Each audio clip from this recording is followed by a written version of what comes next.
Thank you, Commissioners. I won't be needing that slideshow. I think we just moved past that subject. But just wanted to give you a brief update on the performance audit, where we are.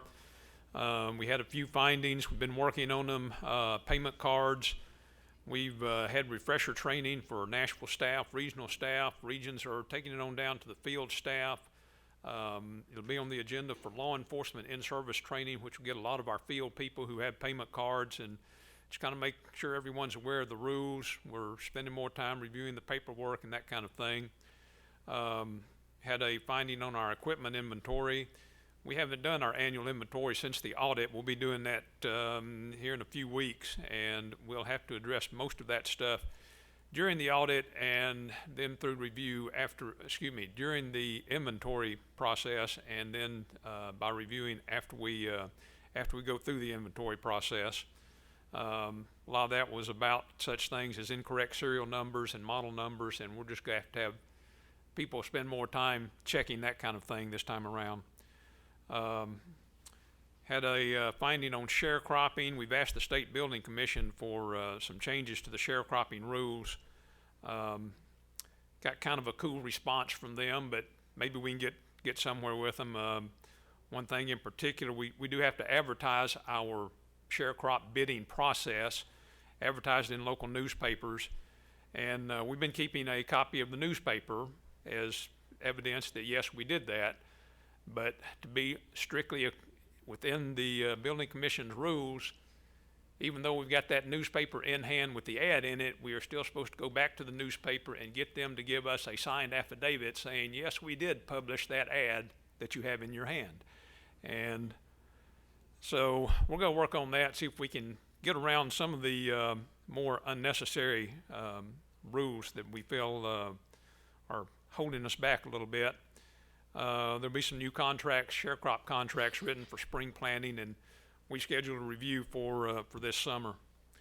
Had a finding on our IT security, and this is mostly about people not having computer access canceled quickly after they left the agency, and we've implemented a new notification system within the agency so that everybody knows who left today, and we need to make sure their credit cards are canceled and their computer access is canceled and that kind of thing. That seems to be working pretty good for us. And I guess the bottom line is just to let you know that, yes, we're aware we had audit findings and we're working on it. Anybody on the committee or the commission have any questions for Barry or the public?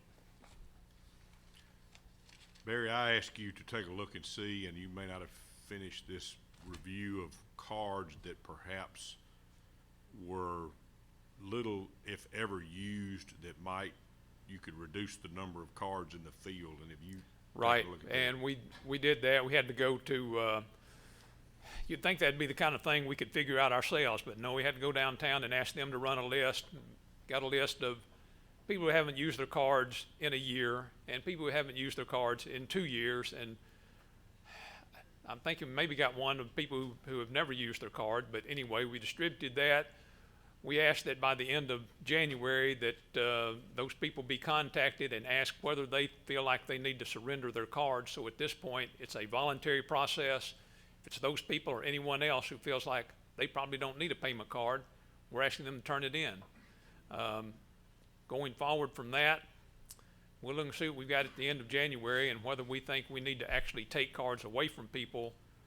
My personal feeling is that if somebody thinks they're going to need to buy something, they need a card, and I would be hesitant to take one away from somebody who felt like they needed it.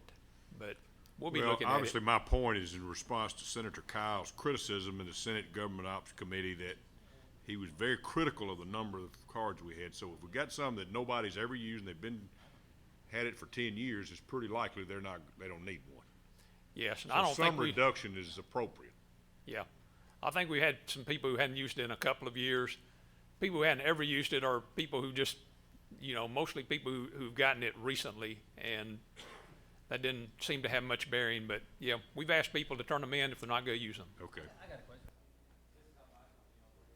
Again, I mean, is there not accounts that are used frequently to charge accounts to, i.e. gas, et cetera, et cetera? I mean, I agree with Mr. Cox. I mean, not that there's a distrust, but my employees don't have credit cards. It seems like with the personnel we have in the office, could they not call in and say, hey, I'm at place B, I need to charge $75. Can you run it on this credit card internally? Does that make sense? I mean, when my guys go to Lowe's, they call me and then they hand the phone to the lady at Lowe's and I run it. Someone okay. internally. Well, the state That's system. how you control things. Yes, the state system will not allow Well, for that's how- that oh. because you cannot use someone else's payment card.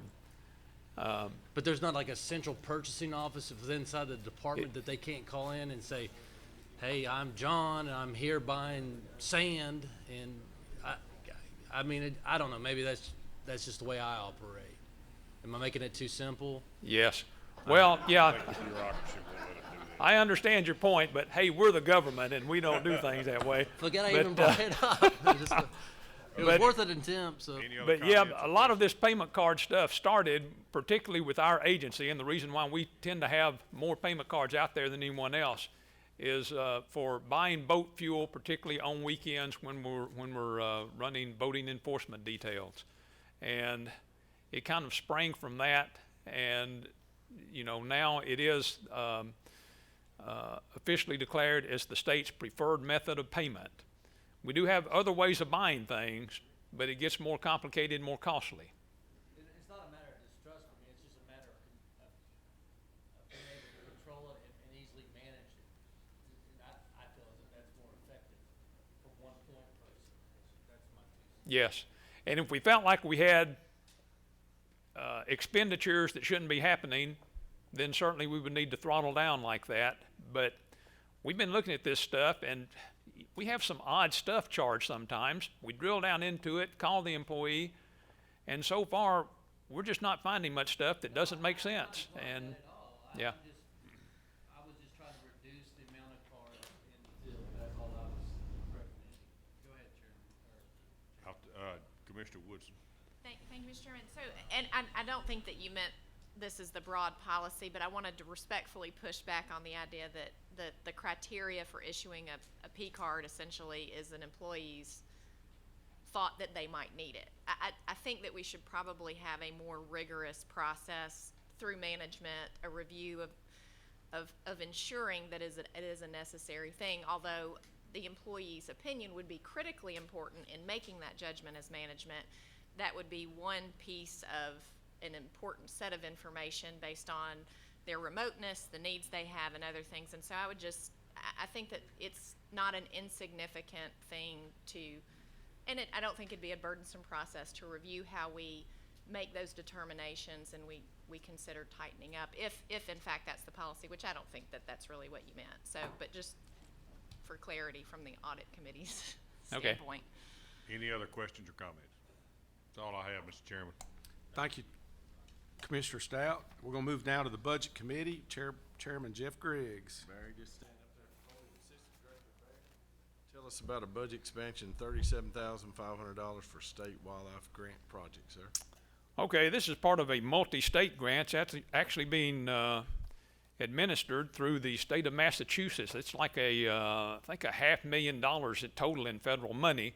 We're only getting a little bit of that. Their project is studying fungal diseases in reptiles, and Tennessee had at least one university, and I think two, MTSU and I think also Cumberland University, already working on similar stuff.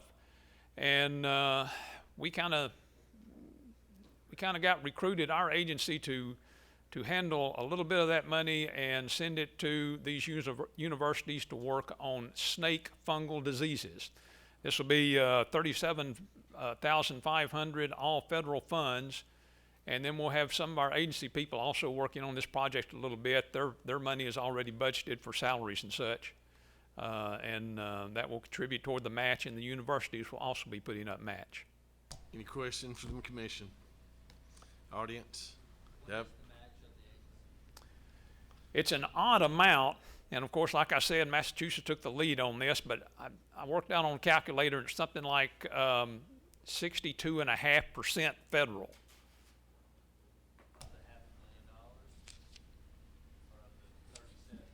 Well, on both, yeah.